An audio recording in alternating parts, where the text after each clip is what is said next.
Congratulations. Oh, incroyable.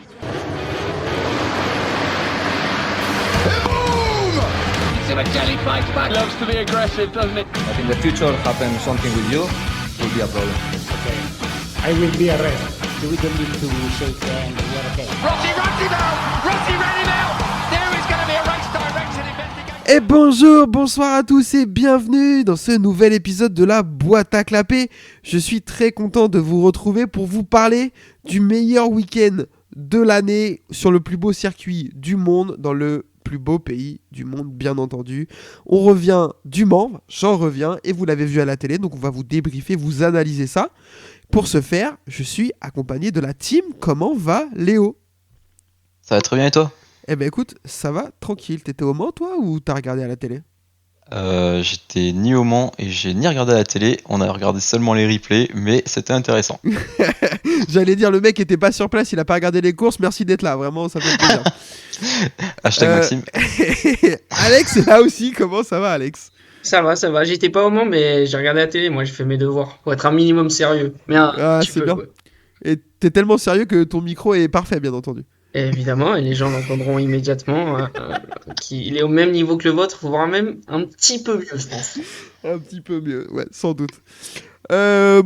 C'était le Grand Prix, notre Grand Prix national qui s'est passé sur le circuit Bugatti au Mans. Plein de choses à revenir, on va débriefer pas mal ce qui s'est passé sportivement en Moto3, Moto2 et MotoGP. Mais moi, j'étais sur place. Du coup, vous étiez chez vous. Vous avez pas forcément tort, hein, parce que tout n'est pas parfait au Mans, mais en tout cas, j'y étais et c'était très cool pour vous faire un petit retour d'expérience. On a battu le record d'affluence, 297 000 personnes sur 3 jours, 119 000 personnes uniquement sur le dimanche. Ressenti sur place 17 millions environ de personnes.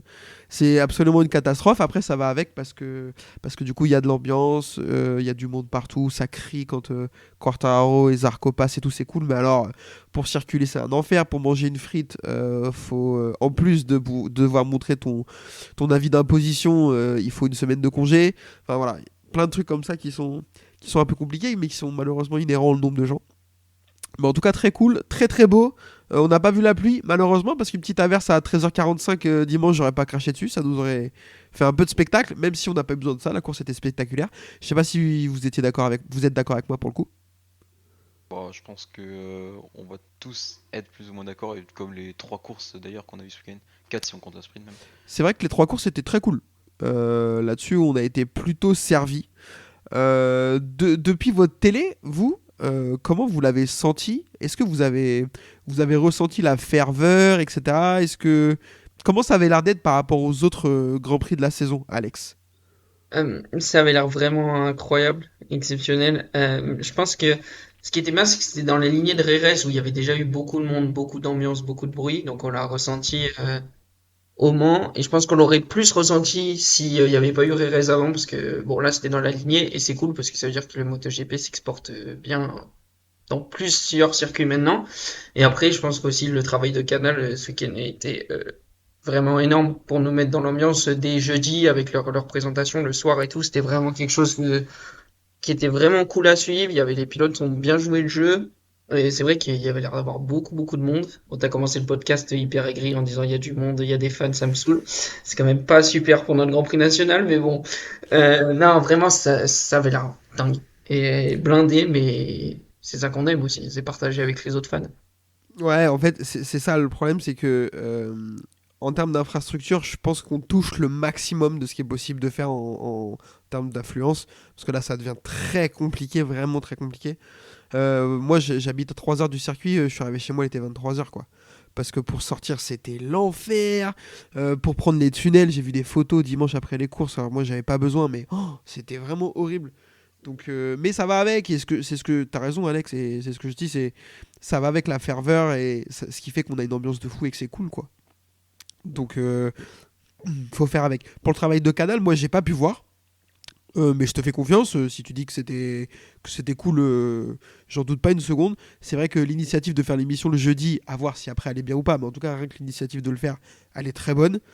Donc j'ai juste vu un bout du quiz entre Zarco et Fabio où il demande qui est le plus riche, etc. Ça, j'avais pas vu, ça m'a fait extrêmement rire. Qui parle le plus de langues? Je pensais que c'était Zarco pour le coup, mais apparemment Quartararo parle plus de langues. Parce que je sais que Zarco, il parle hongrois ou un truc comme ça. Donc, il parle une langue un peu chelou comme ça. La bise de nos amis hongrois. Léo, même question. Alors, toi, du coup, t'as vu en replay, mais de ce que t'en as vu depuis ta télé, est-ce que t'as kiffé? Est-ce que ça avait l'air d'être cool? Bah moi, tu sais, j'avais une question pour toi parce que j'étais venu l'année dernière.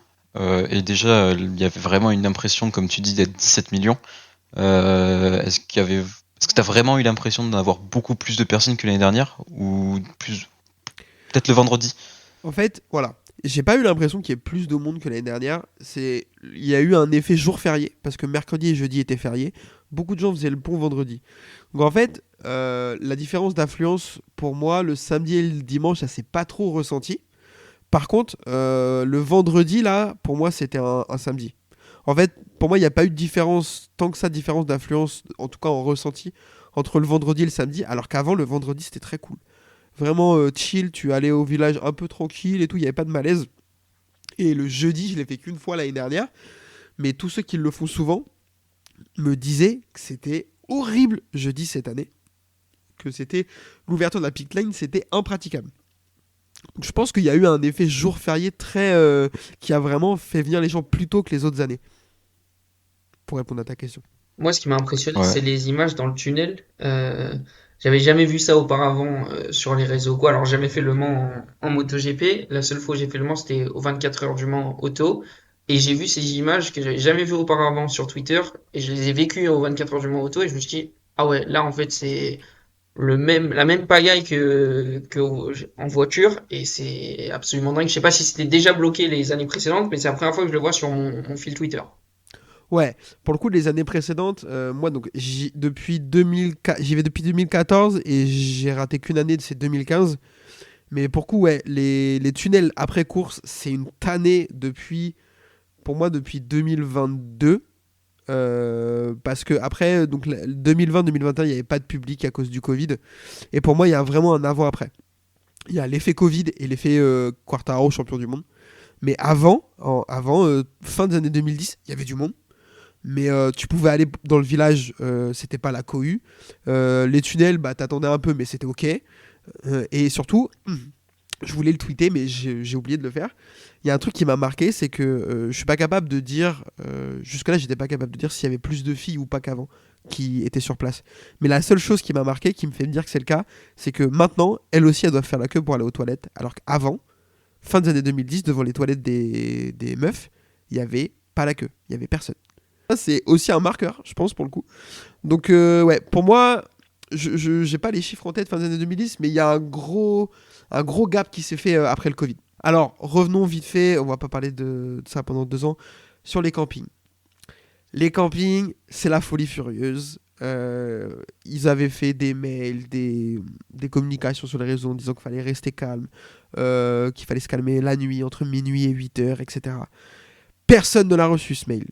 Il est tombé dans les spams de tout le monde, je pense. Moi, j'ai pas vu de différence avec les autres années, notamment l'année dernière. J'ai pas fait mon pèlerinage dans le camping bleu comme je fais d'habitude, parce que j'ai eu un peu la flemme. Je suis allé dans un autre camping où là, dans mon esprit, c'était calme, mais là, c'était la guerre complète. Dans le camping où je suis d'habitude, c'est très calme. Là, pas du tout. C'était pas la guerre, mais c'était pas calme non plus. Et ouais, là, ils étaient très en forme. J'ai ouvert un œil dans la nuit du samedi au dimanche à 4h du matin. C'était le bouquet final. Je pense qu'ils s'y sont tous mis en même temps. À mon avis, on les entendait de la lune. C'était pas possible, quoi. Et il y a eu un message au micro à 8h30 du matin dimanche dans les haut-parleurs pour dire que c'était inadmissible, qu'il fallait arrêter d'être des animaux, et que les pilotes ne comprenaient pas du tout pourquoi ils faisaient ça, et qu'on allait bientôt être privé de Grand Prix, etc. C'est faux, calmons-nous, c'est très bien que c'est pas vrai. C'est pas parce que Raoul Fernandez dort pas très bien dans la nuit du vendredi au samedi qu'on va arrêter de venir au Mans. Zarco et Quartararo n'ont pas de problème parce qu'eux ils sont habitués, ils prennent des logements à l'extérieur, à l'écart du circuit, donc ça va. Je pense qu'il faut que tout le monde fasse comme ça, malheureusement. Après, pour moi, le problème il est dans le volume. Voilà, faudrait se calmer un peu parce que c'est la course à l'armement, toujours plus. Donc ouais, faudrait juste se calmer un peu. Pour moi, c'est mon avis. Après, toi, Alex, tu l'as jamais fait, mais Léo, tu l'as déjà fait. Est-ce que ça t'avait marqué? Moi, j'ai surtout, c'était ma copine qui avait pas du tout la vision du monde de moto. Et quand on est arrivé sur un camping, qui voyait les motos complètement carbonisées avec des croix parce que pour faire comme si elles étaient enterrées, les mecs au rupteur, il était 8h du matin. Au début, elle m'a fait bon, on se gare pas trop proche parce que je suis pas serein. Compréhensible. Mais quand t'es pas du tout dans le truc, ouais, c'est vrai que c'est presque choquant. Mais j'ai l'impression que ça devient traditionnel au Mans. Et je voyais des TikTok, alors peut-être que ma télé elle a changé depuis, mais de personnes qui se préparaient justement pour faire le plus de bruit au camping le soir. Après, ça fait partie du Mans, oui. Maintenant, je pense qu'il y a une limite à tout. Après, de dire que les pilotes n'aiment pas ça, je pense que c'est plutôt mensonger parce que la plupart en rigolent, j'ai l'impression. Comme tu disais, Fabio et Zarco, ils vont à l'extérieur. Je sais qu'Aleix Espargaro a mieux isolé, il disait, son motorhome, pour prévoir Le Mans, justement. Donc, je pense que, justement, ça rajoute un petit truc et certains sont contents de venir au Mans pour ça. Après, oui, ne pas en faire trop, mais bon, on sait pas faire en France, ça. Ouais, je suis assez d'accord avec toi là-dessus. Je t'écoute, Alex. Moi, j'ai jamais fait Le Mans, mais j'ai fait le Bol d'Or au Castellet. Ah, ok. Donc, c'est exactement la même ambiance et j'ai reconnu les mêmes actions que j'ai pu voir de mes propres yeux, pardon. La seule différence, et là où ça pose un peu moins de problème, c'est que au Bol d'Or, c'est une course de 24 heures. Donc, la nuit, de toute façon, il y a le bruit des motos qui tournent sur le circuit. La veille, le vendredi, il y a des courses jusqu'à minuit ou 1 heure parce qu'il y a les bols d'or, les bols d'or d'argent, les bols d'argent, les bols classiques. Voilà, donc il y a des courses. C'est peut-être plus l'ambiance endurance. Peut-être que les gens qui viennent aux 24 heures du Mans Moto, où je sais qu'il y a la même ambiance qu'au bol d'or, peut-être qu'ils font pareil au MotoGP. Et dans ce cas-là, c'est juste une sorte d'habitude. Et les habitudes, c'est parfois très difficile à arrêter. Et malheureusement, je crois que c'est ce qui se passe actuellement. Est-ce que c'est dommageable? Oui, peut-être pour certains. Je pense pas que ça arrêtera les autres, mais bon, c'est comme ça fait partie du folklore du Grand Prix pour moi. Moi, alors, il y a vraiment des avis très partagés là-dessus. Je suis d'accord avec toi, ça fait partie du folklore. Je me suis posé la question s'il n'y avait pas une année. Je pense que ça me manquerait un petit peu. Parce que j'aime bien, ça va avec en fait quoi. Pour moi le plus gros problème c'est les mecs alcoolisés en fait. C'est les mecs qui sont complètement arrachés et qui sont insupportables d'une avec les meufs, encore vécu par pas mal de filles cette année, et qui sont insupportables tout court, qui viennent te parler, qui viennent te casser les couilles pour rien, qui viennent t'embrouiller et tout. Le gros problème il est vraiment avec l'alcool. Ils ont essayé de gérer ça en vendant de la bière sans alcool à partir d'une certaine heure et tout, je sais pas quoi et tout, mais bon, les mecs en ramènent donc tu peux rien faire. Mais assez d'accord avec vous deux dans le sens où, voilà, c'est bien, c'est rigolo, calmons la course à l'armement, arrêtons d'en faire toujours plus. Et moi, en fait, il y a des groupes qui existent, tu parlais de TikTok, Léo, il y a des groupes qui existent de mecs qui sont à fond là-dedans, qui se préparent et tout. Moi, j'avais dit à des mecs, quand ils parlaient des restrictions, les mecs étaient là, oui, Le Mans va mourir et tout. Moi, j'ai répondu en me disant, mais est-ce que ça vous tue vraiment de faire une petite pause, genre 2h, 7h? Genre 2h, 7h, juste vous buvez un coup, vous mettez la musique et tout, vous vous mettez bien. Et après, le reste de l'année, le reste du temps, vous faites ce que vous voulez. Mais 2h, 7h, vous n'allez pas crever non plus, tu vois. Et les mecs n'étaient pas contents. Mais bon, bref. Vas-y, Léo, je t'écoute. Moi, ce qui me dérange le plus, alors ça peut-être faire vieux relou, mais c'est les mecs qui viennent vraiment que pour ça. Je suis d'accord avec toi. C'est pas des fans de moto en fait, ils sont là pour foutre la merde. Et ils arrivent avec leur bécane, leur objectif c'est d'exploser le moteur et de repartir. Ils ont pas vu une seule moto passer, c'est ridicule. Moi, je suis d'accord avec toi. Dans ma tête, ça existait pas trop, ça. Ou plus trop, en fait. Dans ma tête, parce que moi, j'ai entendu des anecdotes des années 90, parce que j'ai de la famille qui allait là-bas. C'était n'importe quoi. C'était pire. Les gens, ils disent que c'est en train de se perdre et tout. Je sais pas, mais en tout cas, c'était pire. Les années 90, c'était vraiment n'importe quoi, il paraît. Mais dans mon esprit, c'était moins le cas. Mais là, j'ai entendu des mecs faire ça pendant la course sprint, par exemple. Pendant la course sprint, t'es pas sur le circuit, t'es dans ton camping, on a faire vroom vroom avec ta moto, c'est que ça va pas. Pendant la course du dimanche, je l'ai pas entendu. Mais pendant la course sprint et les qualifs, je l'ai entendu. L'année dernière, moi j'ai entendu sprint et course du dimanche. C'est ça justement pour ça que je le dis. Après, j'étais pas lassé, j'avais un camping juste derrière, mais. Et c'est justement ça qui est incompréhensible. Parce que au bol d'or, tu le vois la nuit. Mais tu dis c'est une course de 24 heures, le mec a le temps d'aller regarder 3 heures, de tuer sa moto pendant 12 heures, puis de revenir, tout ça. Là, t'es en MotoGP, t'as les meilleurs pilotes du monde, sans dénigrer ceux qui sont au bol d'or, évidemment, mais Non, bien sûr. t'as un temps, entre guillemets, pour le faire et un temps pour regarder la course. Mais, Ouais, tu peux te faire un petit planning. voilà, tu te fais un planning, tu dis jusqu'à 19 heures, je me mets en tribune ou sur les collines, à 19 heures, je rentre au camping, et là, on s'amuse jusqu'à je sais pas quelle heure de la nuit ou du matin. Mais là, tu dis, pourquoi tu viens, en fait, si c'est pour faire ça en pleine course sprint, bon, enfin, bon. Je pense qu'on n'arrivera jamais à comprendre Non. l'entièreté de leur réflexion, et je pense pas qu'on ait besoin de la comprendre non plus. Mais bon, J'y tiens c'est comme pas, ça. ouais, comme ça. Non, voilà. Moi non plus. Pour moi, juste le problème, il avait été un petit peu réglé parce que depuis quelques années, il faut montrer son billet pour rentrer dans un camping. Et le problème, c'est qu'avant, il y a des gens qui venaient dans les campings, mais ils prenaient pas de billets sur la course, ils venaient juste camper avec leurs potes, quoi. Et ça a été une des choses qui a réglé une partie du problème. Pas tout, mais une partie, entre autres. Bref, dernière anecdote sur le sujet. Pendant le bouquet final du samedi, là, dans la nuit, quand j'ai ouvert un œil, il y a un mec, je sais pas ce qu'il avait comme moto, mais elle faisait 2 fois plus de bruit que tout le monde. C'était un 4 cylindres au bruit qu'elle faisait. C'était un enfer. Il a pas arrêté pendant 3 heures d'affilée, je pense. Et à un moment donné, elle s'est mise à tourner sur 3 cylindres. Et 1 minute après, elle a fait. Et je peux vous assurer que j'ai levé mes bras dans ma toile de temps. J'étais content. Je pense qu'il a une bielle qui a traversé le carter. Ça m'a fait un bien fou. Vraiment, c'était super. Bref, on va débriefer les courses Moto 3, Moto 2, Moto GP. Mais avant ça, il y avait une course Red Bull Rookie Cup sur ce circuit du Mans. Léo, fais-nous un rapide débrief. Qu'est-ce qui s'est passé? Déjà, Alexandre parlait tout à l'heure de Canal qui a fait de très belles émissions. Ils ont diffusé une série, Born Racers, qui parle justement de la Rookies Cup et qui est très bien faite. C'est en anglais sous-titré français. Franchement intéressant, donc pour ceux que ça intéresse, c'est sur Canal. N'hésitez pas à les regarder.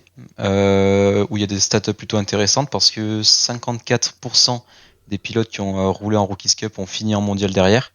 Et Ok. Alonso a signé la 200e victoire d'un rookie, c'est comme ça qu'ils les appellent, qui est passé par cette catégorie. Donc si ça vous intéresse sur Canal, n'hésitez pas. Et pour faire du coup un petit débrief, c'est Salmela qui allait très vite pendant les free practice. Il avait déjà roulé l'année dernière, il avait déjà été rapide. Mais c'est Kiles, mon petit chouchou bien sûr, on commence à connaître, qui a pris la pole et qui a gagné en course 1. Il était assez facile. Il a pas mal dominé sur les 2 courses, enfin du moins il était pas avec des secondes d'avance, mais il était quand même en tête, difficilement passable. Mais c'est Uriarte qui a gagné en course 2. Il a doublé au raccordement, très beau dépassement. Qui laisse a failli tomber, mais Ouais. vu que c'est il s'entraîne avec Marquez, donc ça m'étonne même plus de lui. Il a fait un beau rattrapage et il finit deuxième au classement. On se retrouve avec Quiles premier devant Carpe et Uriarte, 3 Espagnols dans la catégorie, les 3 aux 3 premières places. Ça étonne personne, mais bon. Ouais, en vrai, j'ai vu que la course 2, elle était très cool. Pourquoi elle était assez impressionnante. Donc voilà. Merci pour ce débrief rapide. Et je vous propose qu'on enchaîne avec la course Moto 3. C'est parti. Course Moto 3 donc sur ce circuit du Mans. Je vous ai pas posé la question, je vous le pose maintenant. Vous pensez quoi du tracé? En mettant de côté un peu le côté chauvin et tout, parce qu'on aime bien ce circuit. Vous avez le droit de dire que non, peut-être pas. Mais le tracé en lui-même, qu'est-ce que vous en pensez? Alex, Euh, t'as le droit de dire que t'aimes pas. Hein. Non, autorisé. c'est pas que j'aime pas, c'est pas le tracé qui me procure le plus d'émotions en termes techniques. Et après, voilà, je pense que notre vision, elle est erronée de par le fait que Bien c'est sûr. un Grand Prix national. Je pense que tu mets ce circuit en Espagne, je te dis que je l'aime pas. Là, je peux pas dire que je l'aime pas parce que c'est un circuit spécial et voilà, quand tu vas à la chicane Dunlop ou quoi, c'est assez exceptionnel. C'est juste pour faire un petit aparté. Vas-y. J'avais jamais remarqué avant d'aller au Mans à quel point la chicane Dunlop était relevée et à quel point ça montait jusque à l'Ars Dunlop. l'année dernière, aux 24 heures, j'avais fait le début du Track All Capier, j'avais vu. Et là, en revoyant, je me suis dit, attends, mais la télé, c'est impossible, ça écrase tellement. Et Ouais. même en sachant à quel point ça monte, là, tu vois quasiment rien, ça m'a encore choqué. Donc, non, mais voilà, après, pour le circuit, de manière générale, c'est un bon circuit sans être mon préféré. Je comprends. Il y a cette impression aussi au garage vert. On se rend pas compte que ça descend beaucoup, que le freinage il est en appui et que même les deux virages, les deux points de corde du garage vert sont pas exactement au même niveau. Ça continue de descendre entre les deux. Ah, ça, je savais pas du tout. Ouais, alors c'est pas grand chose, tu vois, mais ça plonge un peu encore, tu vois, entre les deux points de corde et c'est pour ça que c'est un virage assez compliqué. Et après, on se rend pas compte aussi, mais les S bleus ils sont vraiment relevés. Enfin, tu le vois un peu à la télé, mais quand tu le vois en vrai, tu fais non, mais attends, il y a du banking là en fait. On est au Nord Default. Enfin, qu'est-ce qui se passe, tu vois. Léo, qu'est-ce que tu penses toi du tracé? Moi, j'arrive pas à faire comme si j'étais pas français. Du coup, forcément, j'y tiens. Mais même le tracé en lui-même, je le trouve sympathique. Quand on le regarde, par contre, dessiné, il est horrible. Mais quand on roule dessus, je trouve il est intéressant. Il y a des beaux virages, comme tu dis, c'est un petit peu vallonné, sans être trop. T'as des beaux enchaînements. Le dernier secteur est génial parce que tout peut encore se passer. Moi, j'aime beaucoup. Bon, moi j'ai donné plein de fois mon avis, mais je vais le refaire. Moi j'adore le circuit. Peut-être aussi biaisé par le fait que c'est un circuit français. L'année dernière, Pierre Kiroul avait fait une réflexion anecdote et c'est cool d'avoir un circuit avec de la verdure. En fait, c'est un peu bête, mais par rapport à, par exemple, moi les circuits dans le désert, ça me casse les couilles. Tu vois. Et je trouve que ça donne un petit truc en plus. C'est très anecdotique, hein, mais voilà, je trouve ça sympa. J'adore la Dunlop. J'adore Chapelle. C'est un des virages. J'entends Dovizioso dire encore une fois à la rencontre avec les pilotes que c'est un des freinages les plus difficiles de l'année parce qu'il est très piégeux. Donc j'adore Chapelle, j'adore le garage vert, c'est un de mes virages préférés. Le freinage il est impressionnant. Schmaube, je suis pas un immense fan, mais il est assez emblématique. S-Blur raccordement, j'adore cet enchaînement. On peut doubler à beaucoup d'endroits. La première bagarre Bagnaia-Martin là, où Bagnaia à la sortie de la chicane de la Dunlop, il recroise et tout là. Je crois que je sais plus. Je crois que c'est Marquez qui fait un Dexter aussi. Enfin bon, bref, j'aime bien qu'il y ait plusieurs trages et tout. Enfin voilà, j'adore le circuit, mais je suis chauvin, donc que voulez-vous. Si t'aimes la verdure, ça se voit que t'es pas allé en Autriche. J'adore Ouais. le circuit, j'adore Et Spielberg. Ah bah c'est ce que ouais. je voulais dire, Alexandre. Du coup, toi qui disais que ça écrasé, moi, pour être allé en Autriche, quand t'es en haut de la pente, Ah oui, tu vois tout le circuit. ah, Et c'est c'est une exceptionnel. dinguerie. C'est Moi, c'est exceptionnel. vraiment le circuit, je le conseille à tous. C'est le virage, du coup, je crois que c'est du coup, avant c'était le 2 ou troisième virage en haut de la pente. Maintenant, vu que t'as la chicane, je sais pas exactement. C'est le 4 Mais avec la chicane. bah, du coup, ouais, et bah, tu prends une place ici. Et il y a que la ligne droite des stands que tu ne vois pas. Sinon, tu vois tout le circuit partout. Et t'as T1 aussi. Je me sens extrêmement mis à l'écart du coup, parce que moi je suis pas à la Spielberg. Les gars, désolé. Vraiment, au T1 aussi, tu vois super bien. Il te manque juste les deux derniers droits. Oui, les deux derniers virages droits, tu les vois pas, mais du coup, si tu vois le dernier, mais au T1, tu vois quasiment tout, c'est exceptionnel. Non, le circuit de Spielberg, il est. Waouh, vraiment. Ah, le T4, ce qui est bien, c'est que t'as un grand écran en plus. Donc, le peu que tu vois pas, bah, tu le vois au grand écran. Et bon, Alors le grand vous écran savez c'est où aller piège. maintenant. Le grand écran c'est piège parce que moi je vais vous raconter ce qui m'est arrivé ce week-end. Je regarde à l'écran ce qui se passe parce que bah du coup ils sont plus à côté de moi. Je regarde et à un moment je me rends compte ils viennent de repasser mais j'ai pas enlevé les yeux de l'écran. Ok. Voilà. Je Donc suis pas bon. sûr que ce soit le grand écran le problème, mais. Non, alors là, j'ai pas dit le contraire, mon pauvre. Le problème vient clairement de moi. Course Moto 3, donc avec une pole d'Alonso, sa troisième d'affilée. Au début du week-end, il va pas mal dominer. Moi, j'avais peur que ce soit un peu compliqué, mais finalement, les autres vont réussir à trouver du rythme et à réduire l'écart. Donc ça va aller. Olgado va finir à 11 millième derrière pour la P2 et Rueda 3ème. Picaras va tomber dans le dernier virage et se qualifier 9ème. Départ et donc Daniel Olgado va prendre le meilleur sur Alonso. Munoz va passer de P8 à P2 en un tour en faisant un super départ. Double long lap de Adrian Fernandez qui va ressortir P21 alors qu'il était dans le bon groupe. Il avait quand même moyen. Alors moi je l'aime pas, c'est pas un pilote que j'affectionne particulièrement. Non mais c'est vrai, c'est un peu un pilote que moi les Fernandez ils sont pas une très belle image je trouve. Et en plus avec ce qu'il a fait l'année dernière, Pitito je trouve ça un peu moyen. Bref, c'est un autre débat. Mais dommage parce qu'à mon avis il avait le rythme pour se battre dans le premier groupe. Je sais pas ce que t'en penses Léo. Ils reviennent dans le premier groupe, hein, vu qu'ils finissent 6ème, malgré les 2 longues laps, donc très fort. Je pense que peut-être le deuxième plus fort après Alonso ce week-end, même si moi non plus je l'apprécie pas, ça me fait un peu chier de dire ça. Les 2 longues laps, il ressort super loin, il remonte, il avait un très gros rythme, je crois qu'il me claque même le meilleur tour à un moment. Puis il est dans la bataille à la fin, après il a tapé dans les pneus, mais ouais, fort. Ensuite, Colin Vejer va passer David Munoz et Ricardo Rossi va tomber suite à un contact avec ce même David Munoz dans les S-Bleus qui va être pénalisé. Alex, tu te doutais bien que ça allait te poser la question à toi. La pénalité, est-ce qu'elle est méritée pour notre ami espagnol ? Oui, elle est entièrement méritée. Il n'y a aucun souci sur l'attribution de cette pénalité. La seule question, Est-ce que le double long lap c'est pas un peu vénère quand même ? c'était ça le point sur lequel je voulais appuyer.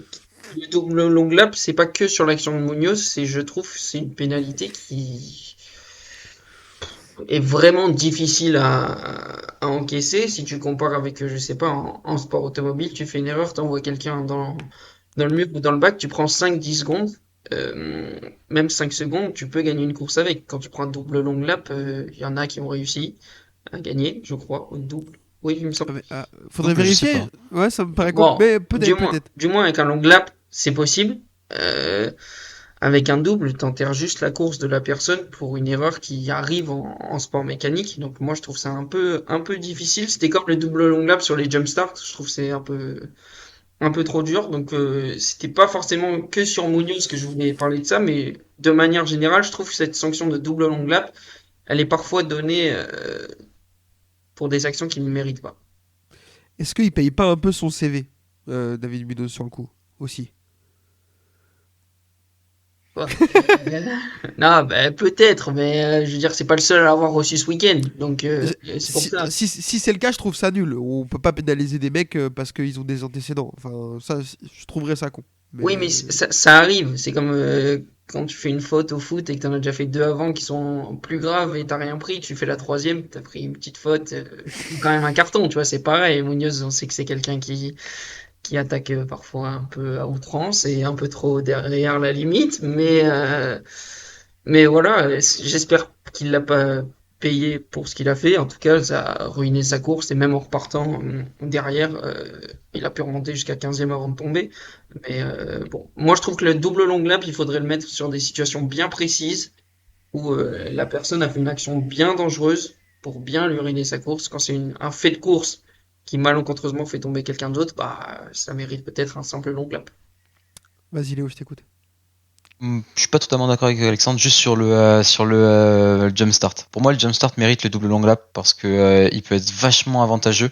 Et je trouve que maintenant que ça a été écrit comme ça, ils peuvent pas vraiment faire de retour arrière, sinon ça serait dégueulasse.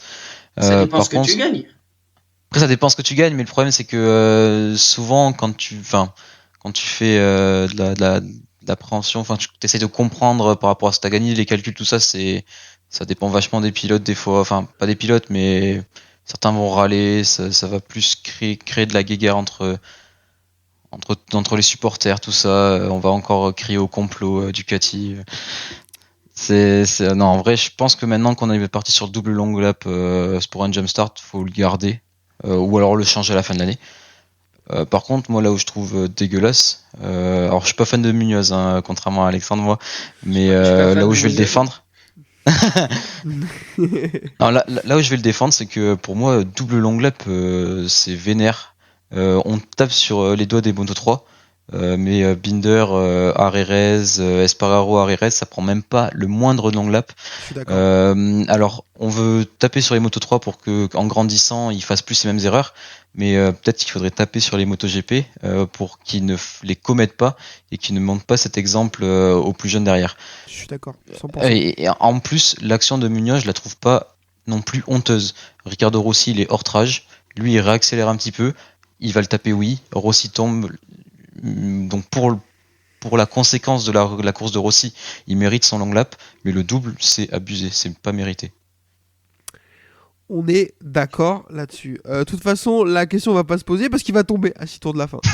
Donc, Ouais, t'es en vraiment, 15e. donc vraiment, combo, je fais tomber un mec, je prends de longues laps, je tombe après, nickel. Vraiment une belle course de l'ami David Munoz.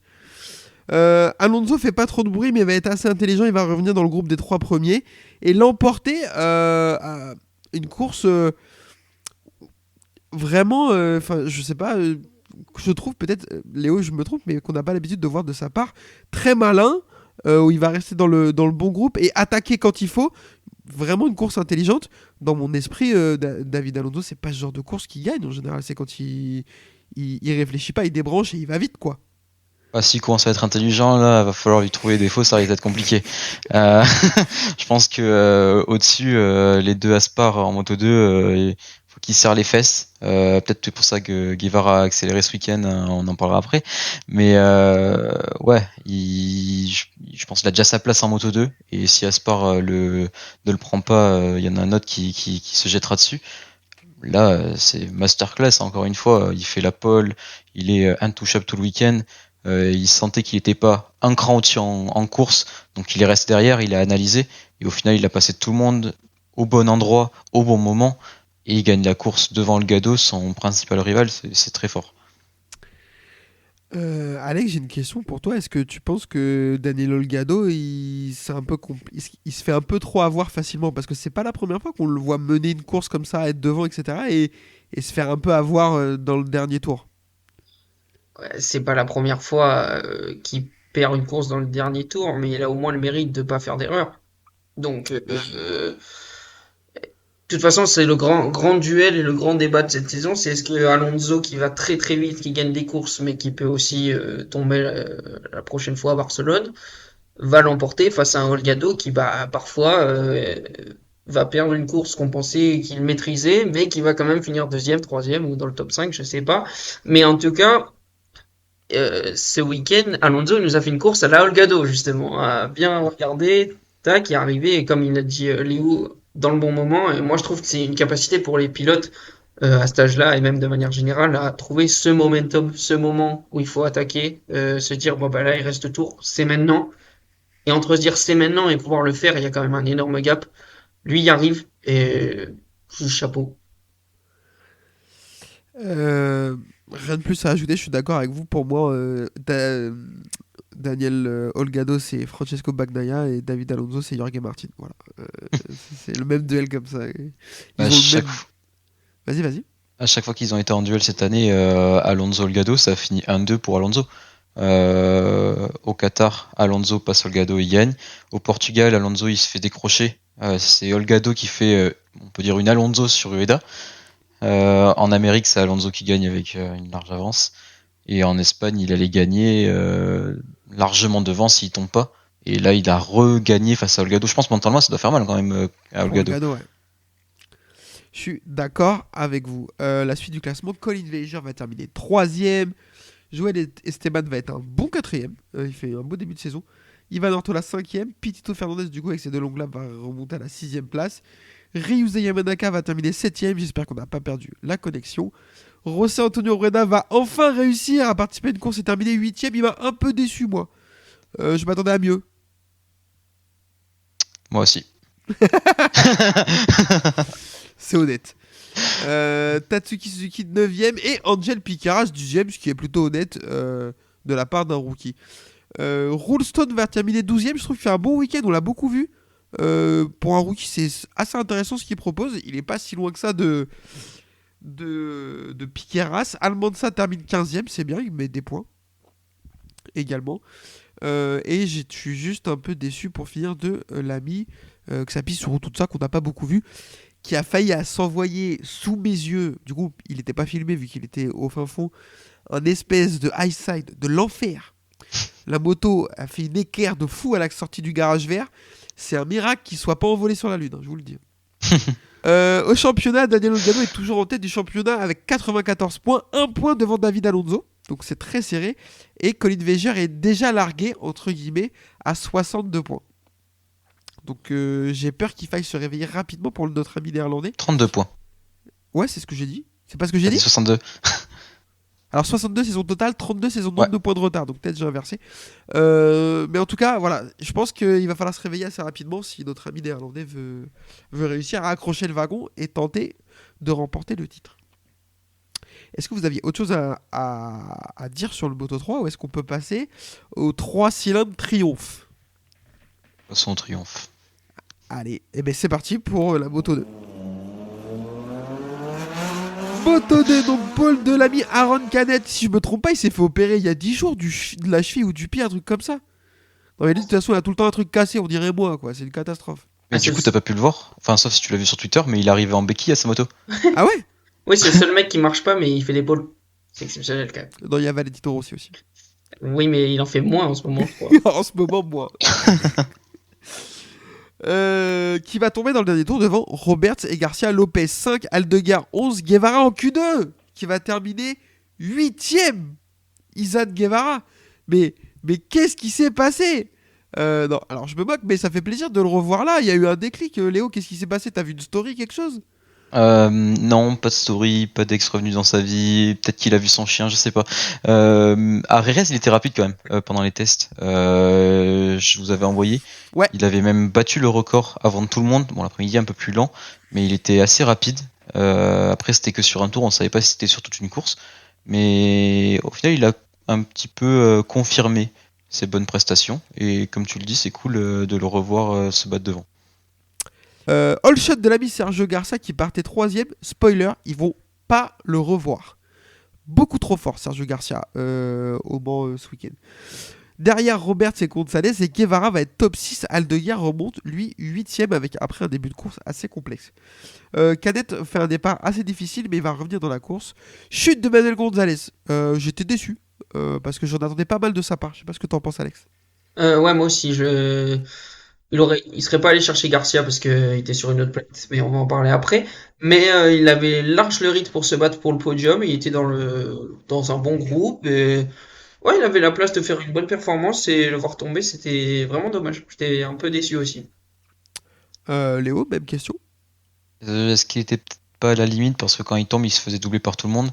Je sais pas, mais ouais, je rejoins Alex, assez déçu sur le coup. Devant, on va avoir une bagarre assez intéressante en fin de course. Alors, on va pas se mentir, la course est calme.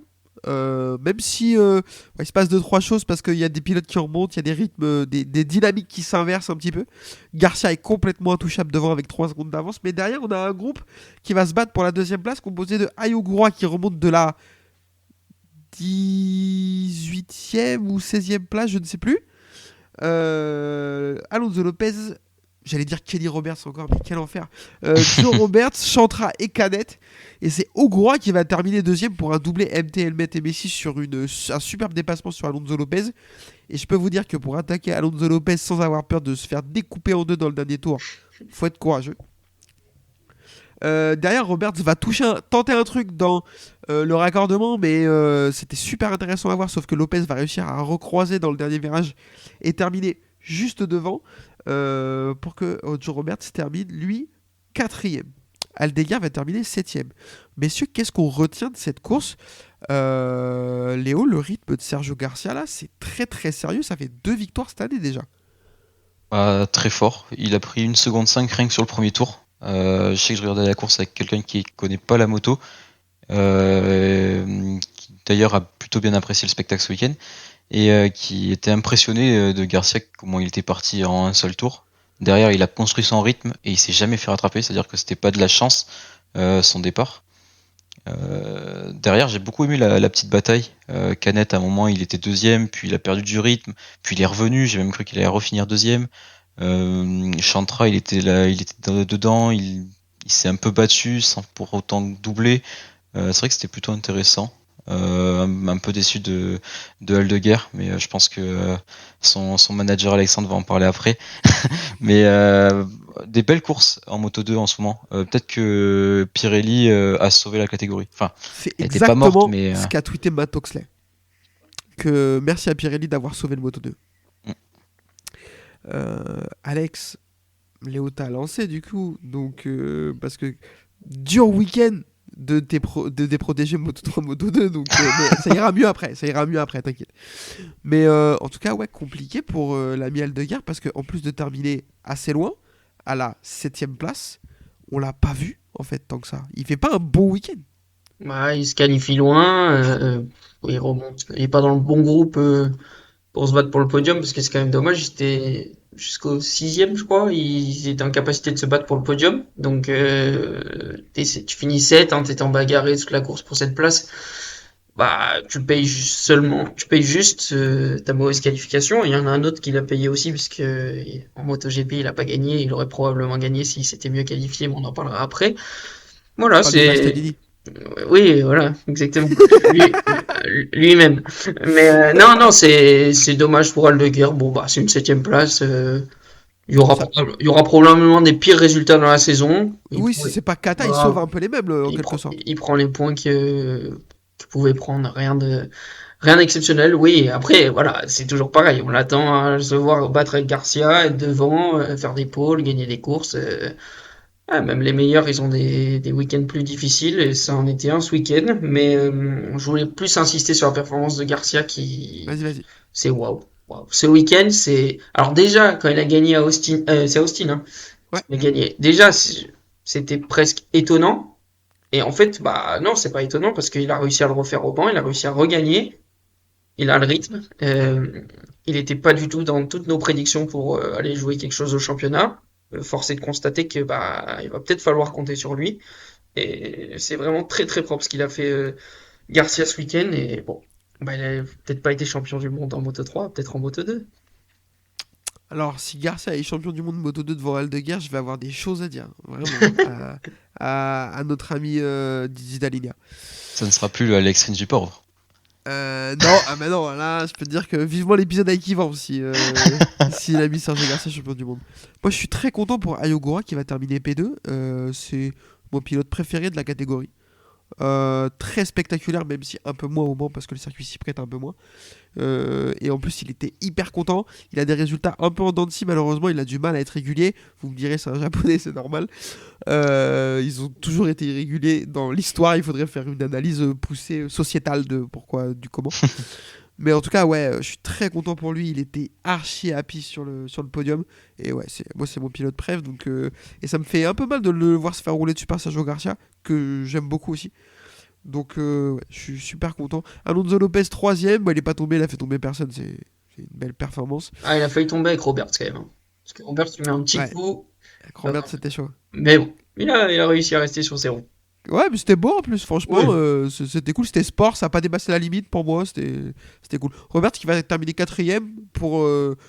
Pareil qu'Aldeguer, mais en mieux, en fait, parce qu'il se bat dans le bon groupe.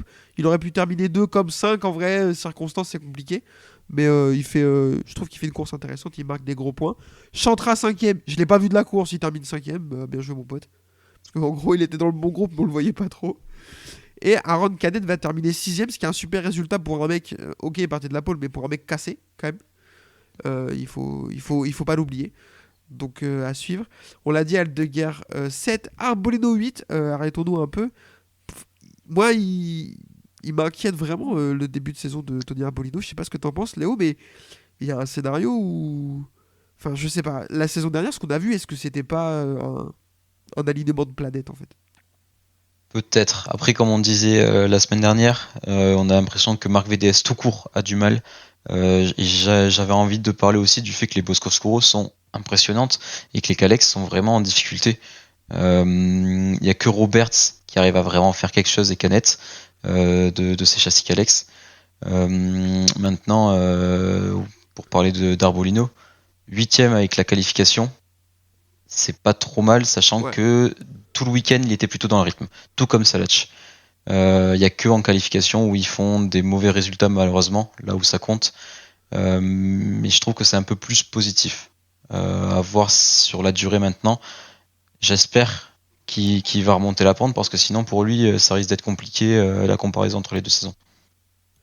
Ouais, clairement, et je suis d'accord sur Salach qui est assez décevant aussi, hein, qui termine 12ème alors qu'il fait une belle saison l'année dernière chez Grésili si je me trompe pas. Donc peut-être que le problème vient de là. Messieurs, question, c'était, si peut-être vous l'avez vu sur Twitter, vous aussi vous l'avez sans doute vu. C'était quand le dernier podium Moto 200 qu'Alex?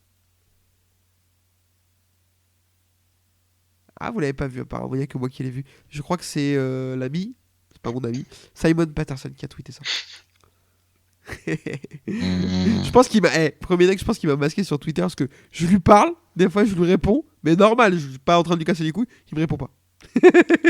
Alors qu'il répond à plein de gens, tu vois.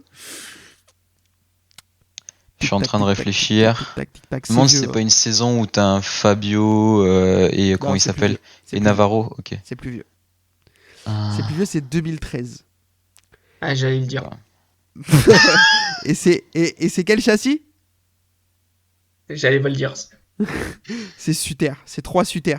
Putain, Et j'allais ça. dans le lot, il y a Zarco, et je sais plus qui sont les deux autres. Zarco termine 3ème. Et c'est où? Ouais, t'en demandes beaucoup là. T'as lu le tweet en diagonale. Ouais, bah c'est exactement ce que je fais. Hein. C'est les tweets de Simon Patterson, il n'y a pas de fond. Tu vois. Et pour terminer le top 10, Albert Arenas termine 9ème, et Izan Guevara 10ème. Incroyable. 6ème à un moment même. Ouais, il était bien, c'est dommage que il a un peu chuté, mais c'est dommage. Mais en tout cas, il y a du mieux. Sergio Garcia est en tête du championnat avec 7 points d'avance du coup sur Joe Roberts. Aldeguer est 3ème à égalité avec Ayogura, ils ont tous les deux 26 points de retard. Donc c'est pas mort du tout pour Ayogura s'il retrouve de la régularité.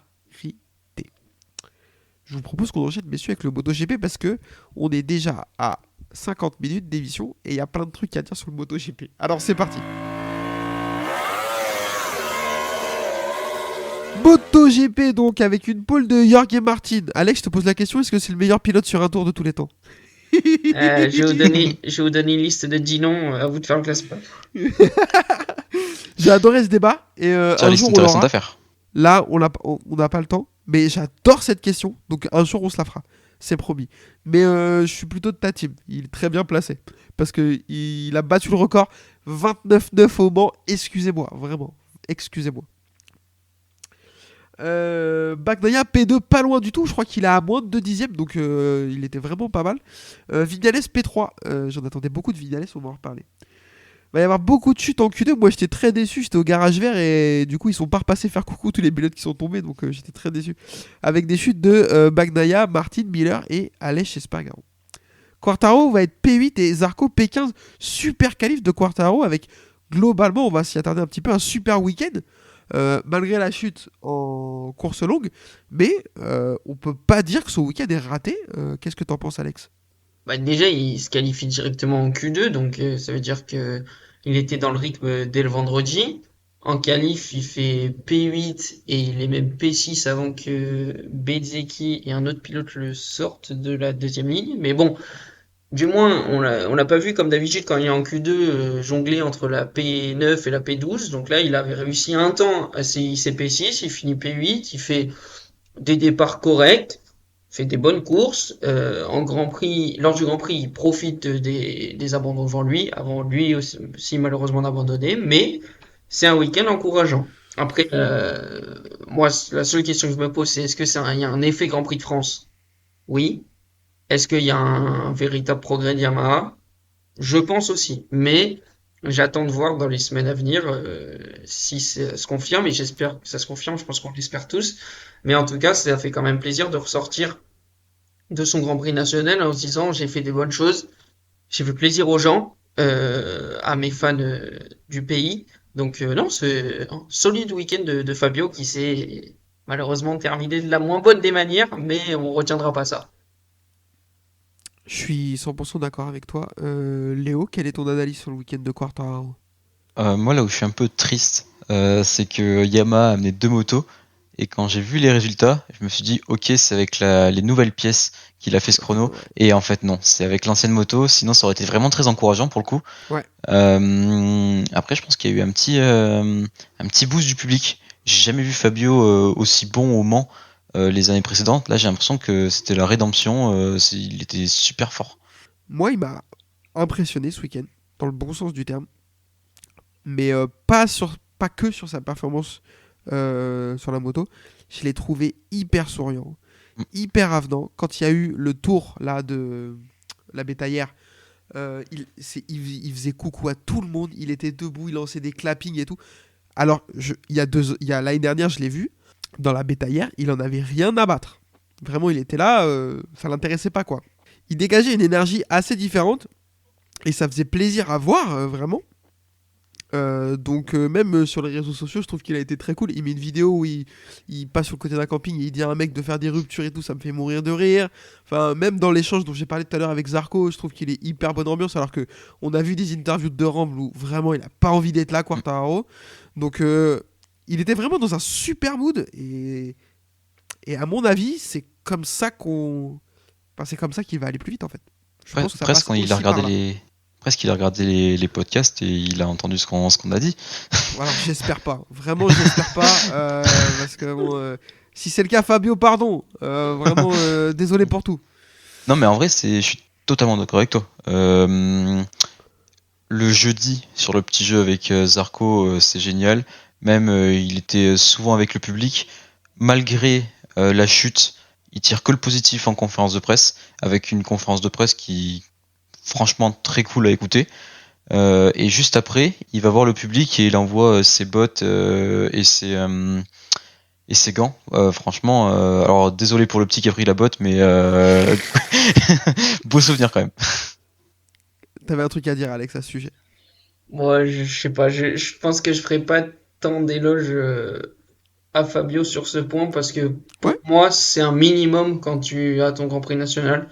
Bon, peut-être pas pour les Espagnols qui en ont 12, mais pour les Français, je pense que je dénigre pas du tout ce que vous avez dit. Au contraire, je suis entièrement d'accord avec vous.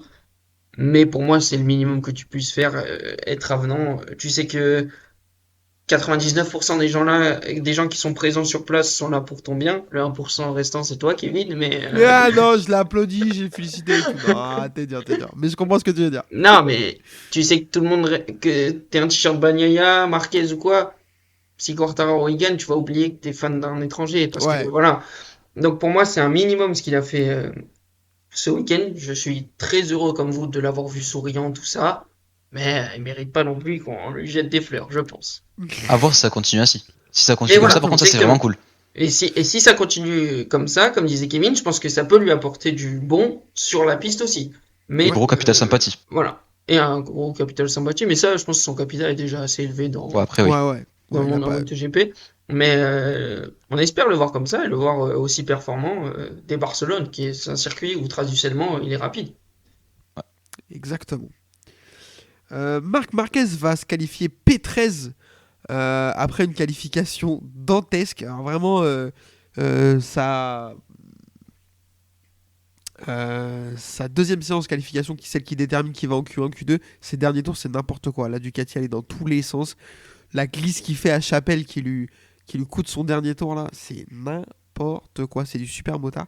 Malheureusement, il va pas réussir à sortir de la Q1 et se faire têche par Miguel Oliveira, au grand plaisir de toute sa famille qui était là. C'est le cas tous les ans. Hein. Miguel Oliveira, ils sont toujours au même endroit, toujours dans le même virage, toujours au même camping. Ça ne change jamais. Jamais. Ils font rêver. Sachez-le. Et Binder va partir dernier à cause d'un problème technique et aussi parce qu'il a fait que tomber ce week-end, l'ami Brad Binder. Course sprint, Francesco Bagnaia va complètement rater son départ et se retrouver 14ème. Marquez lui fait un départ dantesque qui va passer de P13 à P5 dans le premier tour. De longues laps pour Espargaro à cause d'un jump start, on en a un petit peu parlé en préambule. Bagnaia va tirer tout droit des deuxièmes tours puis abandonner. On va avoir une chute de Mir, de Rins, de Bezzecchi dans l'avant-dernier tour alors qu'il est P2 au chemin au B. On va reparler de Bezzecchi tout à l'heure, j'ai des trucs à dire, vous inquiétez pas. Victoire de Jorge Martin dans cette course sprint devant Marquez et Viñales, Bestia P4, Espargaro 5, Acosta 6, Quarta 10 et Zarco 13. Un petit mot sur la sprint, messieurs. Léo, je t'écoute. Oh, si on devait la résumer à une petite phrase, c'est le départ de Marquez. C'est magnifique. Et puis c'est super intelligent parce que le mec il se fait bloquer et il se met à l'extérieur, mais pas aussi rapidement que les autres, donc il peut freiner un peu plus tard. Et derrière, sur le changement d'angle, il les bouffe tous. C'est trop beau, mais ça m'étonne même plus. Enfin, c'est Marquez. Après, peut-être qu'on en parlera un peu après, mais j'ai l'impression que tout le monde était derrière Marquez, alors que l'année dernière, ça le huait comme pas possible et ça a même célébré sa chute. Là, j'ai l'impression que depuis qu'il est chez Gresini, bah, t'as l'impression que le mec, je sais pas, avec toutes les galères qu'il a eues, les gens sont derrière lui maintenant, comme si même le soutiennent dans la course au titre. Bon, moi, tant mieux, hein, c'est un pilote que j'affectionne, mais j'ai été étonné de voir ça. Alors, pour te répondre, ouais, ça l'a beaucoup moins sifflé et hué que les autres années sur place. Ça, c'est clair. L'année dernière, je mettais un petit bémol parce qu'en fait, sa chute dans l'avant-dernier tour, elle offre le podium à Zarco aussi. Donc en fait, il y avait cet effet-là, clairement aussi. Donc c'était pas que de la célébration de la chute de Marquez. Mais par contre, je suis d'accord avec toi, il a été beaucoup moins hué. Mais en fait, tu regardes des vidéos, il a beaucoup joué avec les gens aussi. C'est un des pilotes qui a le plus joué avec le public. La Bétaillère s'est arrêtée devant nous. Les deux frères Marquez sont sortis. Ils leur ont donné, vous savez, des espèces de grands trucs pour envoyer des t-shirts dans le public là. Son frère, gentil, tu vois, en mode ouais, machin tout. Lui, il s'est mis à faire des trucs comme ça. Allez, le côté qui fait le plus de bruit, je leur envoie le t-shirt et tout. Enfin, il a fait le show. Il l'a refait dans la ligne droite des stands depuis son box et tout. Enfin, il était au top du top, ouais, j'ai trouvé. Putain, je vais crever. C'est horrible. Alex, un mot sur la sprint. Qu'est-ce que t'as pensé de la perf de Jorge Martin par exemple ou de celle de Bagnaia? Tu choisis. Ah oui, donc j'ai le choix entre le top et le moins top.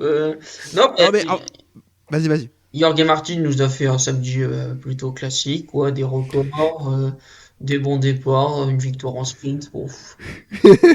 Un samedi traditionnel de MotoGP finalement. Ouais, pour lui c'est un samedi normal. Ouais. Ouais, voilà. Après, Bagnaia, il nous a fait un samedi normal aussi, sauf que il a pas fini derrière Martin, il a abandonné cette fois-ci et il a perdu encore de gros points. En plus, il en a reperdu le dimanche, ce qui est un peu plus rare. Mais non, oui, Bagnaia, très étrange. Je pense que son départ l'a mis dans un mauvais mood. Il a sûrement perdu confiance directement parce qu'il a perdu énormément de place. Et après, quand tu te retrouves P2 à te dire bon, il va falloir que je croque Martin dès le premier virage et que tu te retrouves au milieu du peloton, c'est pas facile non plus. Et après, ouais, il fait une petite erreur et puis bon, il repart, je sais plus, 18 ou 19e. Ouais. Il se dit, allez, bon, c'est fini pour samedi. De toute façon, ça sert plus à rien, objectivement, de continuer. Il va rien gratter du tout. Et ouais, peut-être un petit point de la 9e place. Mais même ce week-end, il l'aurait pas eu, je pense. Enfin, ce samedi, il l'aurait pas eu. Je pense pas. Mais bon. Bagnaia, pour moi, et je te l'ai dit, Kevin, pour moi, il peut perdre ce championnat cette année sur les sprints. Alors, je suis d'accord avec toi. Pour le coup, je suis d'accord avec toi parce que là, Martin est là tout de suite le dimanche, à l'inverse de l'année dernière où Martin a eu du mal à se mettre en route sur les courses longues. Et le problème, c'est que c'est bien beau de Bagnaia d'être là tout le temps le dimanche. Mais si tu prends 5-6 points de moyenne dans la gueule le samedi, il va falloir les reprendre le dimanche. Et pour l'instant, c'est pas le cas. Et il a déjà pas mal de retard. Alors, il y a beaucoup de points à prendre. Donc, c'est pas grave. Mais il a déjà du retard. Donc je suis d'accord avec toi. Hein. Peut-être que à la fin de la saison, il aura marqué plus de points le dimanche que Jorge Martin, mais par contre, il aura pris le double sur les sprints et ce sera trop, en fait. C'est bien possible. Du coup, course du dimanche. Pour revenir sur le truc, désolé hein, d'Alexandre. Je t'en prie. Je trouve que c'est bien dit parce qu'il va peut-être perdre le titre sur les sprints, mais je pense que on gagne pas le titre avec les sprints, par contre on peut le perdre à cause de ça. C'est-à-dire que tu scores pas assez avec les sprints pour gagner. Par contre, si t'en marques jamais en sprint, comme malheureusement Pecco cette saison, bah, ça peut lui porter préjudice à la fin. Là où Martin, sur 10 tours, on sait qu'il est trop fort. Et Marquez quelque part, hein, parce que si aujourd'hui il se retrouve à 2 points derrière Bagnaia au championnat, j'ai pas les relevés exacts des points marqués le dimanche et le samedi. Mais en tout cas, le dimanche, Marquez, je suis assuré qu'il a marqué moins de points que Bagnaia. Et pourtant, il se retrouve à 2 points derrière lui en n'ayant gagné aucune course de la saison pour le moment. Donc c'est dire à quel point les sprints, bah, il faut pas les négliger, loin de là. Ouais. Alors, je pense pas que Bagnaia les néglige. Non, bien sûr. Mais effectivement, c'est un exercice où aujourd'hui, il est un peu moins perfo que Jorge Martin. Il faut bien des points faibles. Ça peut oui, ça peut lui porter préjudice. Après, on le connaît. Hein. Moi, il peut rentrer dans un espèce de tunnel où pendant 4 courses, les autres touchent à rien. Ça existe, ça. Oui. Ça, Francesco Bagnaia, il est capable, il a déjà fait. Même Jorge Martin, Marc Marquez, bat les couilles. Enfin, voilà. Non, mais alors, moi, je dis pas que ça va arriver, mais il est capable, vraiment. Il est capable de dire, je sais plus, il l'a fait l'année dernière, il l'a fait l'année d'avant. Alors, ok, Jorge Martin n'était peut-être pas aussi fort, Marc Marquez n'était pas là, etc. Mais il est dans une espèce d'énergie où il est intouchable. L'année dernière, s'il se fait pas rouler sur les jambes à Barcelone, je pense que c'est pas la même mayonnaise. Hein. Parce que sûr. il était dans une dynamique avant que ça lui arrive. Attention, vraiment attention. Hein. Donc, je m'inquiète pas trop pour lui pour le moment. Mais comme tu dis, Alex, pas trop laisser de points en sprint parce que ça pourrait être vraiment préjudiciable pour lui à un moment donné. Et puis surtout, il y a 2 ans, il a rattrapé un retard énorme sur Fabio. Ouais. Il l'a réussi une fois, c'était prodigieux, c'est l'un des plus beaux comebacks de l'histoire probablement. Mais c'est pas parce que tu l'as réussi une fois que tu vas le réussir 2 fois de 1. Et il se battait il y a 2 ans contre une Yamaha qui, au moment où la Ducati a progressé, Yamaha a stagné pour pas dire régressé. Là, il se bat contre ses homologues, quoi. Et puis, là où je suis moins d'accord avec toi, Kevin, c'est que oui, il est capable de mettre Jorge Martin pendant 4 week-ends d'affilée derrière lui. Sauf que cette année, il y a Marc Marquez. Et Marc Marquez, l'année dernière, impossible de juger. Bon, on peut rien dire. Pas sûr que, en qualif, il peut peut-être Marc Marquez derrière. Quand on voit ce qu'il lui a fait dimanche en Grand Prix, bon courage, hein, pour lui mettre 4 week-ends de suite derrière. Hein. Et puis pour moi, il y a 2 autres larrons, ces 3-là, qui auront peut-être leur mot à dire au championnat, mais qui pour sûr vont être là aussi pour leur casser les couilles à eux 3 là. C'est Maverick Viñales, qui est vraiment capable sur un week-end comme il l'a fait à Austin, comme voilà, d'être fort et de casser les couilles, et Enea Bastianini, qui a l'air d'être de retour plus ou moins à son niveau.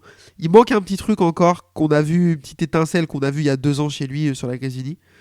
Mais on va en reparler, il fait une course monumentale dimanche, Bastianini. Donc d'accord avec toi, tu vas pas pouvoir récupérer 91 points. Il y a 2 ans, il s'est battu contre une demi-Yamaha et Quartararo, et là il faut se battre contre Martin, Marquez, et de temps en temps un Viñales et un Bastianini, quoi. Et un Acosta. Donc, et je l'ai pas dit, et un Pedro Acosta. Course du dimanche du coup, all shot de Pecco Bagnaia qui décide de pas se laisser faire 2 jours de suite avec un départ complètement raté de son côté pour Marco Bezzecchi.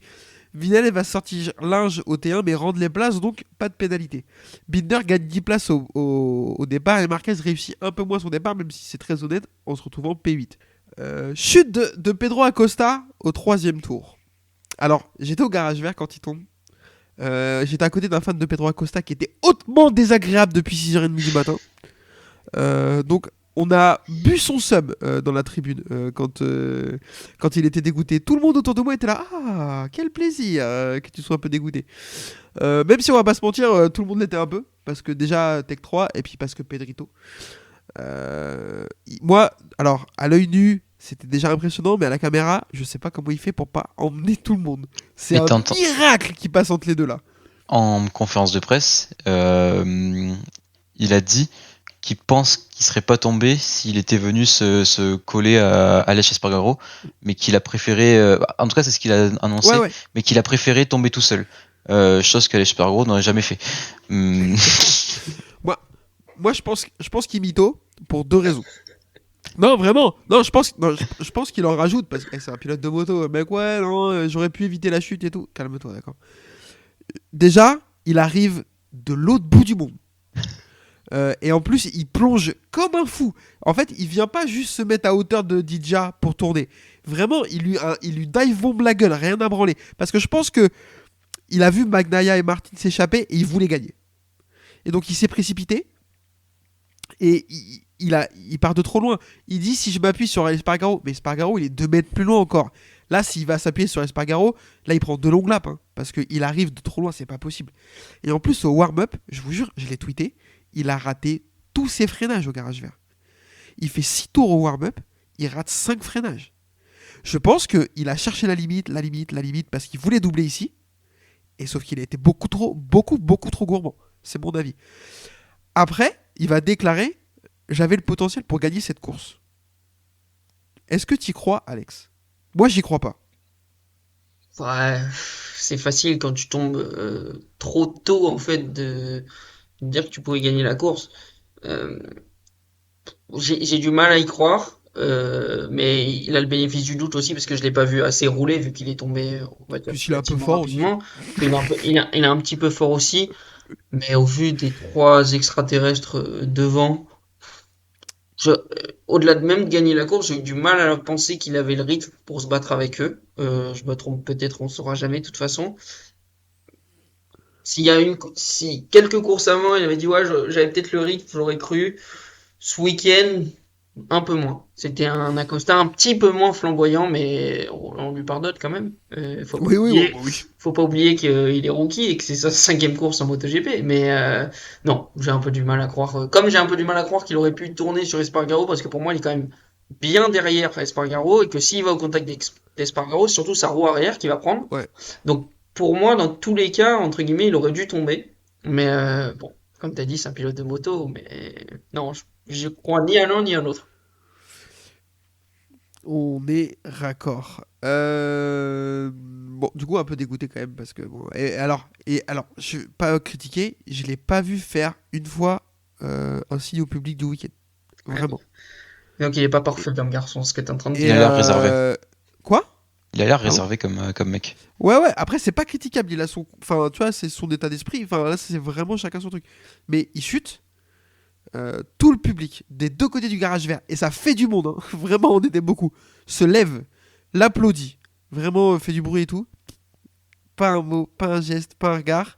Il monte sur le scooter, tout le monde se lève, l'applaudit et tout, tête tournée vers la piste, rien à foutre. C'est pas grave, vraiment, je dis pas ça pour critiquer. Mais d'habitude, c'est vraiment, je crois, le premier pilote que je vois faire ça. Les pilotes, en général, quand ça tombe et que le public chauffe un peu, ils font un coucou, ils font un truc et tout. Et ils sont pas obligés, vraiment, ils sont pas... je veux pas que ça passe pour de la hate gratos en disant ouais, c'est bon, Pedro Acosta et tout. Mais j'ai trouvé ça un peu con. Enfin, pour le coup. En plus, euh, en France, t'es un pilote d'un team français et tout. C'est un peu dommage. J'ai trouvé ça un peu dommage. Mais c'est pas grave, c'est son état d'esprit, c'est ok. Vraiment, j'essaie de mettre les formes pour pas les gens croient que je lui crache dessus, hein. C'est pas du tout le cas. Il est tombé, il est dégoûté, il a pas envie de faire coucou au public, il a le droit en vrai. Enfin, tu vois, c'est la vie. Mais j'étais en mode, ah, c'est dommage, ça aurait été sympa. Bref. Ça t'a fait un petit peu mal qu'il te fasse pas coucou, dis-le. Mais oui, il m'a même pas reconnu. Voilà, j'étais dégoûté. Bref. Dernière chute de Marco Bezzecchi. Alors, certains diront, et peut-être sur mauvaise langue, mais c'est normal. Rossi n'était pas dans les stands. Vraiment, Marco Bezzecchi fait un week-end dégueulasse. Je suis désolé de vous le dire. Parce qu'il avait du rythme et il marque 0 points. Donc, quand tu fais ça, le week-end est dégueulasse. Sa chute en sprint, elle est honteuse. Enfin, tu tombes dans l'avant-dernier tour alors que t'es à l'abri d'une attaque et tout. Enfin, je comprends pas. On appelle ça une Pecco Bagnaia dans le jargon. Donc ouais, Marco Bezzecchi très déçu de son week-end. Moi, j'en attends beaucoup de sa part. Et en le voyant si bien qualifié, je me suis dit qu'il allait pouvoir se battre avec les autres. Finalement, non. Tu nous as dit quelque chose tout à l'heure, Léo, en off, qui m'a fait beaucoup rire au sujet de Marco Bezzecchi. Est-ce que tu peux nous le répéter? Je dis quoi déjà sur lui? Sur Matt Oxley dans le podcast. Ah, bah qu'il déteste Marc Marquez, qui peut pas le voir et que ça l'a certainement bien fait chier de le voir devant lui sur le podium à Jerez. Mais si ça se trouve, ça a joué aussi dans sa perf au Mans, hein. Un peu l'ego du mec qui a gagné l'année dernière, de Marquez qui part 13ème, qui avec la même moto que lui se bat pour les victoires, pas sur la sprint, mais Ouais. peut-être que ça a joué et qu'il s'est dit qu'il a essayé de pousser et il a pas réussi et il est tombé. Eh ben, dommage pour l'ami Marco Bezzecchi. Long lap. Je pense qu'il sera fort au Mugello parce que potentiellement Rossi sera là, ça en dit plein. Long lap de Rins, bah ouais, mais en même temps, il était. Pourquoi il prend un long lap déjà? Parce qu'il a shortcut au virage 4, donc il a dû couper l'Analope. En étant dernier, c'est un peu con. Long lap pour Bastiani à cause de son incident. Alors, on peut débattre de est-ce que c'est mérité ou pas. Malheureusement, c'est la règle en fait. Alors, il se touche avec Espargaro. Là-dessus, il n'y a rien de grave. Espargaro va se plaindre, mais c'est normal, c'est dans ses gènes. Et après, malheureusement, il va couper le chemin au bœuf et il va pas perdre assez de temps par rapport au micro-secteur, etc. Donc, il va prendre une pénalité, ce qui va arriver à DJ après. Bon, les gars, je suis pas sûr que ce soit intéressant qu'on débatte de cette règle. Elle est con, elle est là. C'est un peu comme la règle des pneus. Ouais, non, mais vraiment, la règle non, mais de pression d'épaule, non, enfin, tu vois, je suis j'en d'accord peux avec trop. toi. Mais après, mais c'est- ouais, le long lap, c'est même pas pour le contact, hein, c'est que parce qu'il a pas Ouais. perdu assez de temps. C'est que pour ça. Non, mais elle est débile, la règle.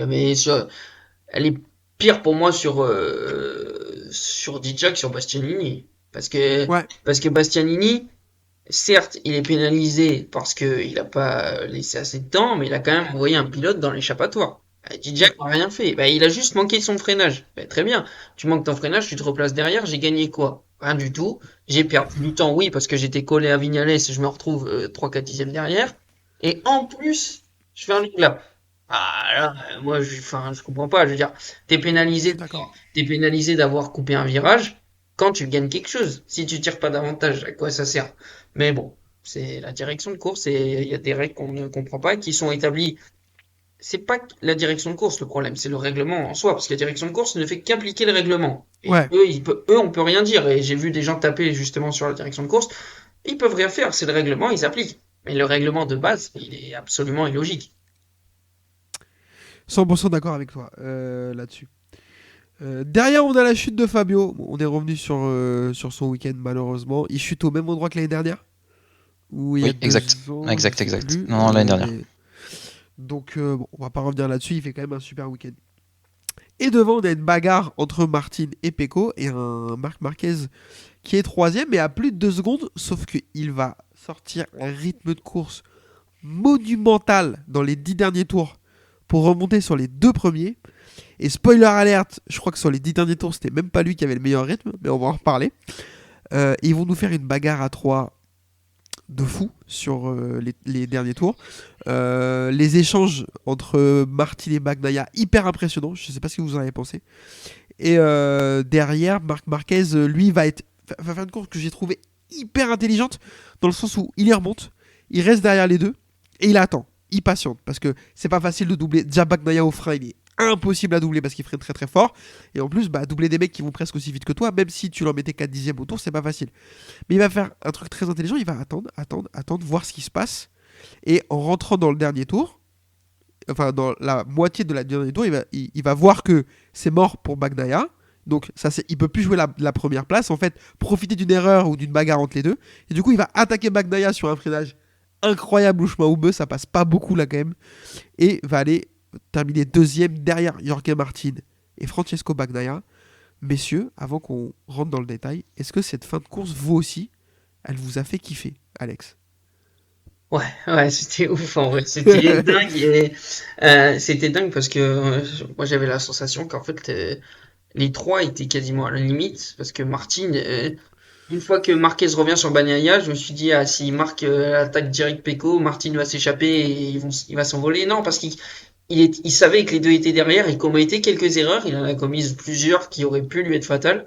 Ouais. Bagnaia lui était perturbé en train de se dire est-ce que je vais chercher Martin et il va très vite et il faut que je fasse gaffe parce que derrière j'ai Marquez et il faut pas que je perde une position de plus et à mon avis il s'est peut-être un petit peu plus focalisé sur Marquez et au final il a presque tout perdu entre guillemets parce que termine troisième alors que Martin gagne et derrière on a Marquez qui revient comme un boulet de canon, on a la sensation que c'est soit il gagne soit il tombe. Ni l'un ni l'autre mais non c'était exceptionnel et à la hauteur de tout le week-end en fait. Léo, même question, est-ce que la course t'a fait kiffer? Déjà, j'ai kiffé le fait que Martin chasse Pecco comme Pecco l'a fait à Jerez. J'ai l'impression de voir la course de Jerez, le début, mais à l'inverse. Puis Marquez, encore une fois, je vais redire ce qu'on a dit il y a 2 semaines. Je pensais pas qu'il pouvait remonter 2 secondes. Et au final, le mec, beaucoup trop rapide. Chaque tour, il améliorait. Il les a recollés tellement vite que je pensais qu'il allait même les dépasser les deux. Au final, ça nous a donné la bataille que tout le monde attendait, je pense. Avec un dépensement magnifique sur Pecco. En plus, l'année dernière, avec la Honda, il en a tenté beaucoup. Il est beaucoup de fois sorti. Donc, aller le retenter là, alors qu'il l'a pas fait une seule fois du week-end, c'est très très très fort. Comme tu dis, en plus, dans un virage où c'est dur de passer. Pour revenir, parce que dans tous les cas, on va en parler, Bastianini était tellement rapide et ça aurait pu faire une bataille à 4. Son long lap, il le pénalise. Malheureusement, comme disait Alexandre, un peu plus mérité que Didier. Mais ça aurait donné une bataille à 4 monumentale devant. Bastianini terminait à 2.2 de Jorge Martin, donc clairement son long lap il est avec eux. Mm. C'est sûr. C'est sûr parce qu'en fait il gagne pas de temps en plus sur son. Parce que tu pourrais dire ouais mais s'il gagne une seconde sur son shortcut, enfin voilà, non il en gagne pas. Donc ouais, ça aurait été incroyable la bagarre à 4 parce qu'en plus Bastianini c'est pas le dernier pour mettre des coups de carénage, hein. Ça l'intéresse pas lui, il en a rien à faire. Ouais, du coup course incroyable, je suis d'accord avec vous. L'ambiance sur place elle était dingue, mais vraiment dingue. Et je suis dégoûté que le dépassement de Marquez il soit pas au garage vert parce que là vraiment, je l'ai vu sortir de musée, je me suis fait oh putain il y va. Sauf que Bagnaia avait encore un peu de motricité et au frein Bagnaia c'est dur à doubler, putain c'est vraiment dur. Donc il a pas pu, il y va un peu plus loin. Mais ouais vraiment la course de fou. Je m'attendais à mieux de Bagnaia dans le sens où je pense qu'il en manquait un tout petit peu pour se battre. Il a pas pu vraiment répliquer sur Jorge Martin. Je pensais qu'il allait retenter au S-Bleu au raccordement sur Marquez, il a pas pu non plus. Donc ça me déçoit un peu. Bon, c'est pas grave, hein, mais il nous habituait dernièrement à être très, très saignant et tranchant. Là, il l'a été aussi, mais un poil moins. Parce que moi, à chaque fois, je me disais, ouais, Bagnaia, il va retourner, et il n'y est pas retourné, malheureusement. Performance masterclass de Jorge Martin qui va faire pole, sprint, victoire. Est-ce que, Léo, il y a encore débat sur cette deuxième moto rouge de l'année prochaine ? Moi, je crois pas. Hein. Moi, je pense pas. Et Moi, si je pense que si Ducati lui donne pas, c'est un manque de respect. Bah, totalement, surtout qu'il a crié sur tous les toits. Il a dit moi si j'ai pas la rouge je me casse et t'es Ducati, je suis désolé, t'as envie d'avoir la meilleure moto et les meilleurs pilotes. Du coup t'as pas envie de laisser un Martin partir, ne serait-ce sur une Aprilia, même si on sait que la fiabilité tout ça, mais t'as pas envie de le laisser partir, donc tu veux le garder. Et je pense que Bastianini, dans tous les cas je rêve de le voir sur l'Aprilia, depuis que Maxime en a parlé, c'est le rêve, mais oui, il la mérite, tout comme Marquez mérite une GP25. Après, on verra quelle équipe ira chez Yamaha, quelle équipe récupérera les officiels. Le jeu des chaises musicales, mais si tu le donnes pas à Martin, tu sais que tu le perds, et le perdre, c'est une grosse erreur. Alex, t'avais pas l'air archi d'accord. Même question. Bah, on a 5 courses de faites, il en reste 3 quarts derrière. On a certes un Martin qui est explosif en ce début de saison, qui a beaucoup de points d'avance sur la concurrence, mais on a un Marc Marquez qui est là, qui fait jeu égal à 2 points près avec Bagnaia, qui n'a pas encore gagné sa course et qui, lorsqu'il va la gagner, selon moi, ils vont gagner d'autres derrière. Martin, il n'est pas champion du monde pour le moment. Et il est loin de penser qu'il... Enfin, peut-être non, je pense qu'il le pense, mais il est loin de l'avoir entre les mains, ce titre. Et pour moi, si Marquez vient à être champion du monde, si Bastianini vient à finir devant Jorge Martin, ce qui m'étonne un petit peu plus, le débat, il existe. Et il existe bien plus que ce qu'on le pense. Certes, si on en... Aujourd'hui, à l'heure actuelle, je suis entièrement d'accord avec vous. C'est Martin Bagnaia l'année prochaine, pour toutes les raisons que Léo vient d'évoquer. Mais voilà, on a fait un quart du championnat. Je pense que Ducati va mettre du temps à prendre cette décision pour pas en prendre une trop vite. Vas-y Léo. Après, je pense que on sait que les transferts, ça attend jamais la fin de la saison. Donc là, Martin, il perd au bon moment. Hormis si sur les 2-3 prochains Grands Prix, on a un Bastianini totalement en feu qui gagne tout. Ça va être difficile de faire tourner tout ça. Et il me semble que Ducati a annoncé qu'ils avaient une politique plutôt de tourner vers l'avenir, de prendre des jeunes. Donc Marquez s'assurait pas trop ça.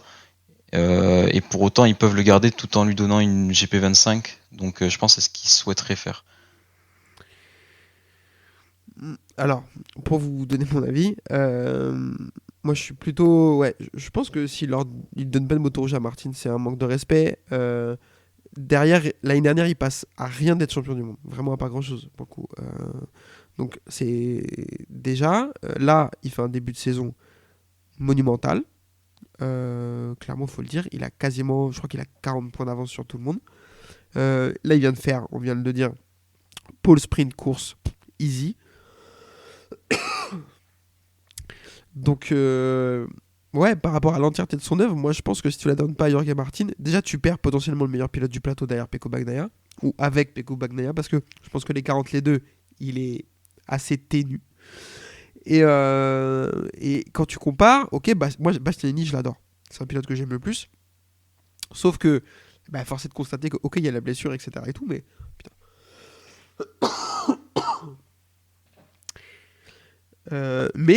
Même si là il revient très très fort, c'est moins fort que Jorge Martin pour l'instant et d'assez loin sur sa carrière MotoGP. Et Marc Marquez. Alors il y a le cas Marc Marquez. Moi je suis pas sûr si je suis Didier Dagna parce que apparemment c'est lui qui prend la décision. Je suis pas sûr de l'avoir d'avoir en rouge en fait.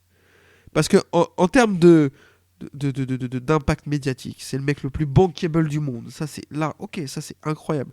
Je pense que Didier Dagna, c'est un ingénieur, il a pas cette réflexion. Il va avoir la voix des grands patrons de chez Ducati qui vont lui expliquer ça. Mais c'est pas des considérations qui sont primordiales chez lui, je pense. Mais déjà à gérer un Bagnaia Martin, je pense que c'est pas facile.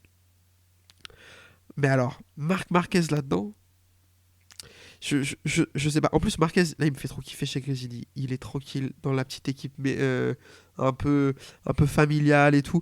Et je suis pas sûr que ce soit une volonté de sa part d'y aller. Et je suis pas sûr que ce soit l'écart de performance entre lui et Jorge Martin soit si colossal que ça, en fait. Aujourd'hui, s'ils le prennent. Vas-y, Alex, je t'en prie, réponds. Si Marc Marquez il vient être champion du monde avec Grésini à la fin de l'année. Tu peux. Alors. Non mais attends. Vas-y. Bagnaia il a montré qu'il pouvait battre Martin avec la Pramac. Donc quand tu le fais monter avec la Ducati, tu dis Bagnaia il peut encore battre Martin. Et puis c'est Pramac. Si Martin vient être champion du monde, Pramac c'est quand même vraiment la petite sœur de Ducati, c'est pas grave. Moi je pense que si Ducati voit Grésini remporter le titre avec Marquez, ils vont être dégoûtés. Ils peuvent se dire, ah mais il faut pas que ça nous file 2 fois entre les mains. Et donc si on prend Marquez Bagnaia chez Ducati officiel, on a quand même de bonnes chances d'aller chercher le titre en 2025. Alors, j'aime beaucoup Martin et j'adorerais aussi le voir en rouge, mais pour moi, c'est vraiment une question qui se pose et qui doit vraiment faire tourner les méninges de tous les gens de chez Ducati.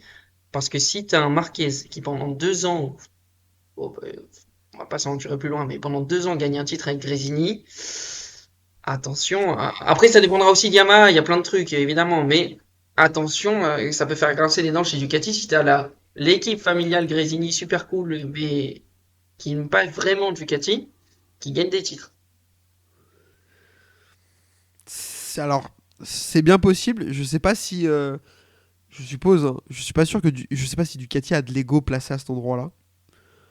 Plusieurs fois, ils ont déclaré peut-être que c'est de la langue de bois que eux, du moment que c'est Ducati qui gagne, ça leur va. Alors, peut-être que c'est de la langue de bois, j'en sais rien, tu vois. Mais en tout cas, c'est ce qu'ils déclarent. À suivre donc. On espère que la décision va venir rapidement, parce que moi, j'ai envie de savoir là.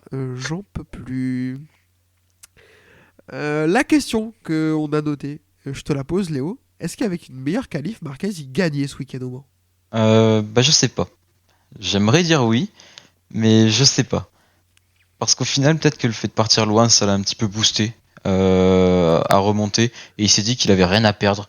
Donc dans tous les cas, qu'il pouvait foncer comme un abruti, comme il sait le faire. Débrancher le cerveau, comme un espagnol. Et au final, il remonte. Deuxième aux 2 courses. Est-ce que en partant première ligne, il aurait vraiment gagné ? C'est difficile à dire parce que sur les dernières courses, il partait première ligne et il n'a pas gagné pour autant, même au Texas alors que c'est chez lui. Je vais dire non parce que je sais qu'il y en a forcément un de vous qui dira oui. Donc. Alex, dis-nous pourquoi il aurait gagné s'il avait été mieux qualifié. Pour moi, c'est même pas question de première ligne, c'est juste question de top 6, on va dire. Pour moi, il aurait gagné parce que quand tu vois le premier départ de Bagnaia et quand tu vois son départ à Marquez en sprint, tu peux imaginer que s'il est dans les 6 premiers, il se retrouve derrière Martin, ou du moins il se retrouve proche de Martin dans les premiers instants de la course. Et c'est ce qui fait la différence au final, et c'est aussi la raison pour laquelle il gagne pas, c'est qu'il est trop loin de Martin. En termes de rythme, ils sont pas si loin l'un de l'autre. Donc s'il est en face à face direct avec Martin, pour moi, il a déjà la place gagnée un sprint. Et rebelote le lendemain où il fait un moins bon départ, mais la course dure plus longtemps. Il remonte comme un boulet de canon sur les deux autres. Certes, après, ils ont le même rythme. Mais si tu arrives à avoir ce rythme dès les premiers tours, dès t'es au contact de Bagnaia qui était en tête à ce moment-là et de Martin, eh ben, t'as devant toi 15, 20 tours pour analyser, tenter des dépassements peut-être aussi fous que ce qu'il a fait sur Bagnaia. Mais cette fois-ci, une fois que tu t'es débarrassé de Bagnaia, il reste pas un demi-virage pour aller chercher Martin. Il reste l'espace de 5-10 tours. T'as même le temps, entre guillemets, de te faire redoubler et de revenir derrière. Il a manqué de temps quelque part, Marquez, parce qu'il lui a fallu le temps de revenir, le temps d'analyser où il pouvait passer sur des pilotes qui vont aussi vite que lui, et le temps de le faire. Et le temps de le faire, il n'a pas eu le temps de le faire sur Martin, tout simplement.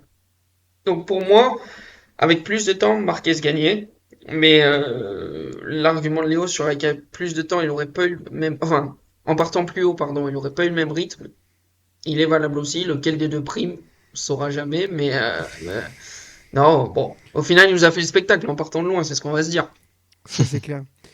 Ouais, je sais pas trop comment me positionner entre vos deux avis. Les deux sont effectivement clairement recevables. Mais j'ai tendance à dire que ouais, s'il avait eu un peu plus de temps, s'il fait le même départ que pour la sprint, je pense que c'est pas pareil pour Jorge Martin. Je pense que. Et je suis très pressé. Alors, c'est pas pour être méchant avec Bagnaia, parce qu'il a montré il y a 2 semaines qu'il pouvait se bagarrer, il n'y a pas de problème. Mais je suis très pressé qu'on ait un dernier tour Jorge Martin, Marc Marquez. Vraiment, je pense que là, ça va exploser entre les deux. Ah, ça peut faire gagner Bagnaia, ça. Ah oui, bah oui, ça peut faire gagner celui qui est derrière eux, hein, vraiment. Parce que... Donc je suis très pressé. On va dérouler le classement très rapidement. Enea Bastianini 4ème, du coup, qui fait une perf incroyable, avec un rythme complètement fou. On en a parlé sur les 10 derniers tours. Maverick Viñales 5ème. Un peu décevant, c'est pas mauvais comme week-end, mais pour moi, il pouvait jouer la victoire ce week-end. Donc, mais c'est quand même très bien. Il est régulier, il se place là pour le championnat. Didier Antonio 6ème, fait une belle course. La bagarre avec Marquez, ok mec, en fait tu sais te battre.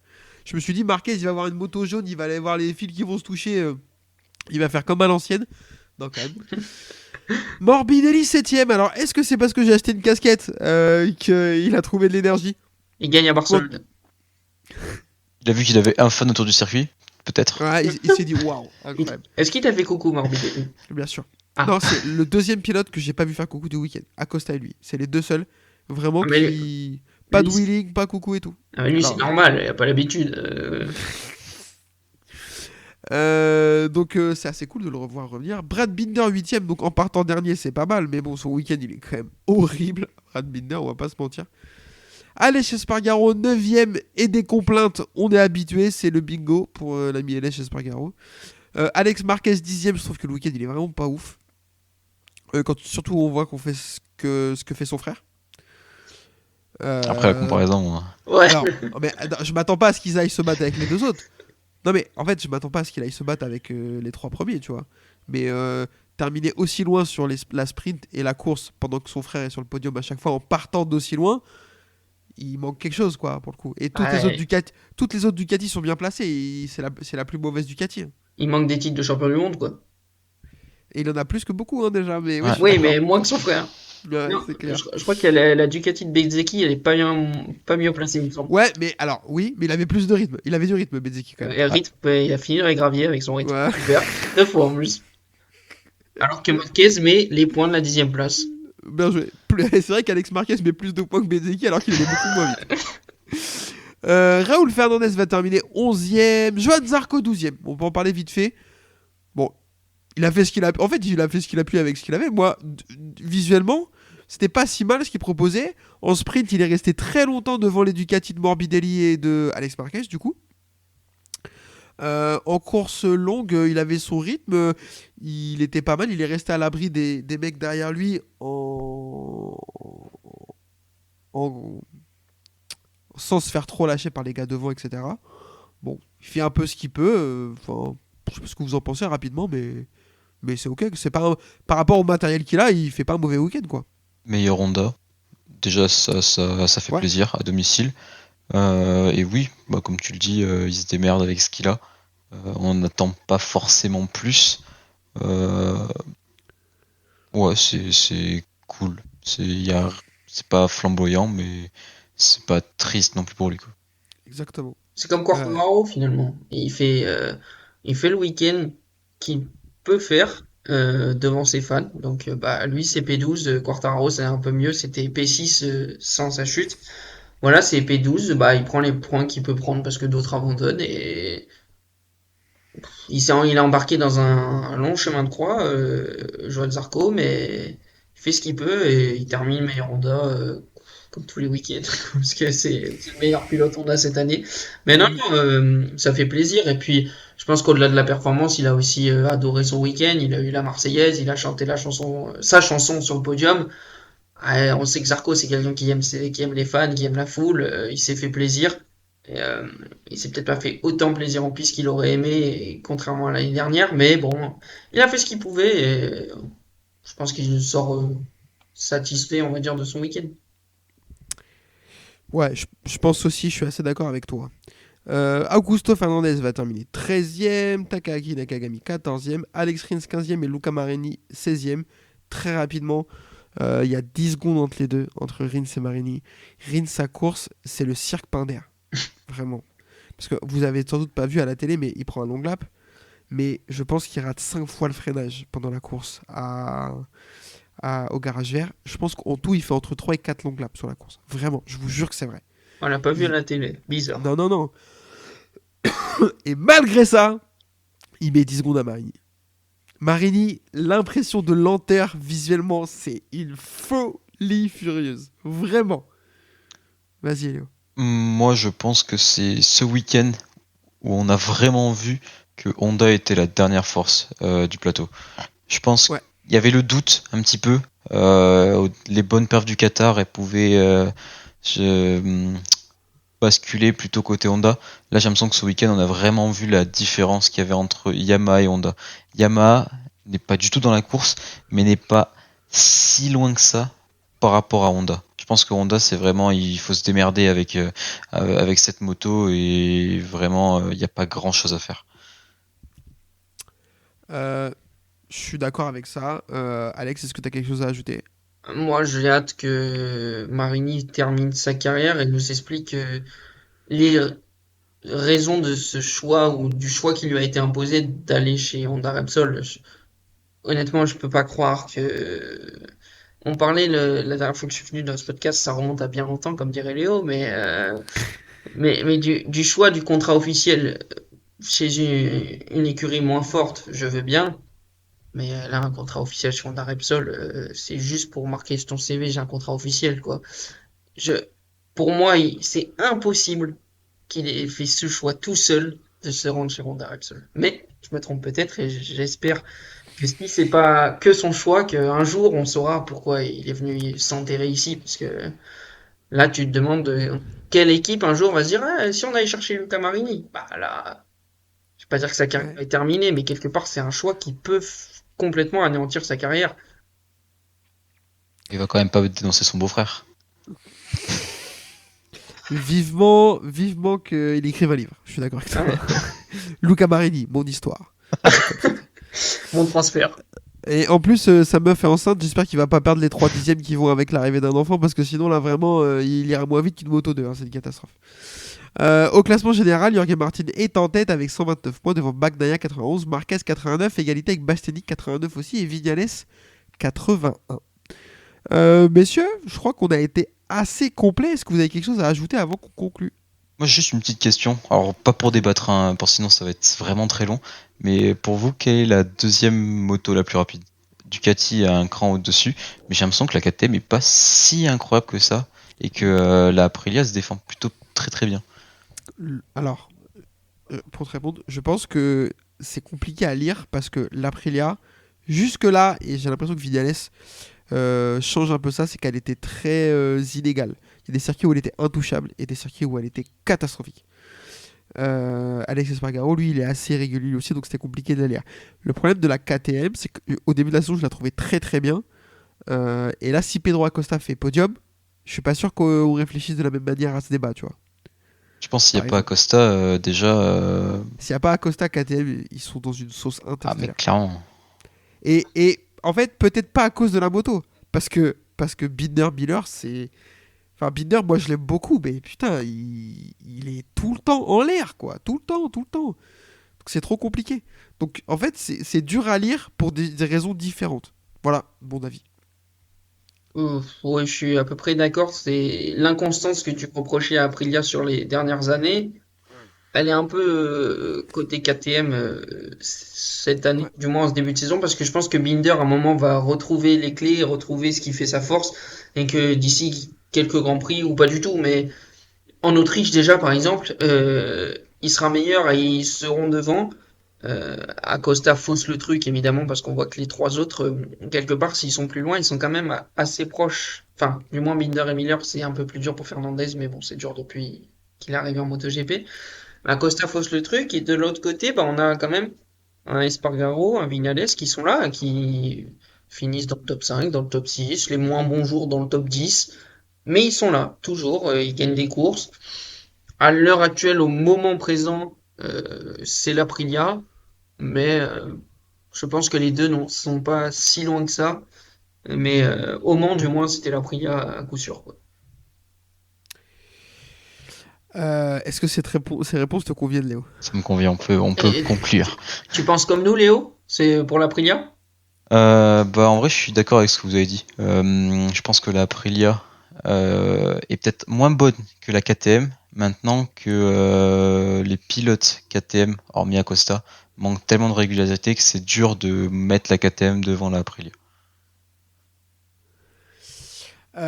Sur ces bonnes paroles, c'était vraiment très intéressant. On pourra avoir ce débat la prochaine fois, mais on verra ce que ça donne à Catalunya. Mais mon prono, c'est qu'à Catalunya, l'Aprilia sera intouchable. On en reparlera. Messieurs, merci beaucoup. Ça fait presque 2 heures qu'on parle. C'est très très long, mais il y avait beaucoup de choses à dire. Merci beaucoup à tous les deux. Merci beaucoup de nous avoir écoutés. Je vous rappelle pas comment on fait pour nous suivre et nous écouter. Si vous êtes là, c'est que vous savez. On se donne rendez-vous dans 2 jours. Dans 2 jours, pas du tout. Dans 2 semaines pour le Grand Prix de Barcelone. Merci Léo, merci Alex, c'était très cool. Merci à toi. Et je vous dis à la prochaine. À bientôt. Congratulations! Ciao, ciao. Ah, incroyable.